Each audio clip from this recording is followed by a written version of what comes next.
অতীতের সকল গ্লানি মুছে নতুন আগামীর স্বপ্নে রাজশাহীর ঐতিহ্যবাহী পদ্মার পাড়ে অনুষ্ঠিত হয়েছে এক বর্ণাঢ্য ঘুড়ি উৎসব।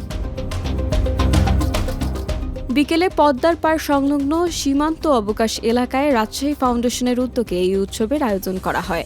নববর্ষ উপলক্ষে আয়োজিত এই উৎসব সাধারণ মানুষের স্বতঃস্ফূর্ত অংশগ্রহণে এক মিলন মেলায় রূপ নেয়। অনুষ্ঠানে পবা মোহনপুর আসনের সংসদ সদস্য অ্যাডভোকেট শফিকুল হক মিলন উপস্থিত থেকে বক্তব্য রাখেন।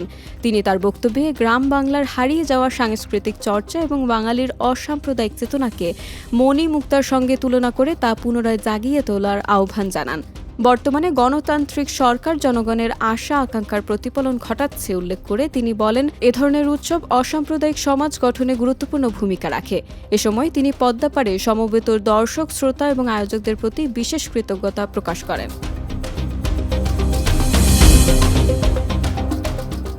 উৎসবের এক পর্যায়ে শুধু বক্তব্যে সীমাবদ্ধ না থেকে সাধারণ জনতার সাথে লাটাই হাতে ঘুড়ি ওড়ান আমন্ত্রিত অতিথিরা। সংসদ সদস্য অ্যাডভোকেট শফিকুল হক মিলনের পাশাপাশি এ সময় আরও উপস্থিত ছিলেন রাজশাহী জেলা পরিষদের প্রশাসক অ্যাডভোকেট এরশাদ আলী ঈশা, মহানগর জামায়াতে ইসলামীর সেক্রেটারি ইমাজ উদ্দিন মণ্ডল, মহানগর জামায়াতের নায়েবে আমির ডাক্তার জাহাঙ্গীর, রাজশাহীর মহানগর এনসিপির আহ্বায়ক মোবাশ্বের আলী এবং রাজশাহী সিটি কর্পোরেশনের সাবেক মেয়র মোসাদ্দেক হোসেন বুলবুল। উৎসবমুখর এই পরিবেশে অতিথিরা তাদের বক্তব্যে ভবিষ্যতেও এমন শেকড় সন্ধানী ও ঐতিহ্যবাহী সাংস্কৃতিক কর্মকাণ্ডের সঙ্গে সম্পৃক্ত থাকার দৃঢ় প্রত্যয় ব্যক্ত করেন।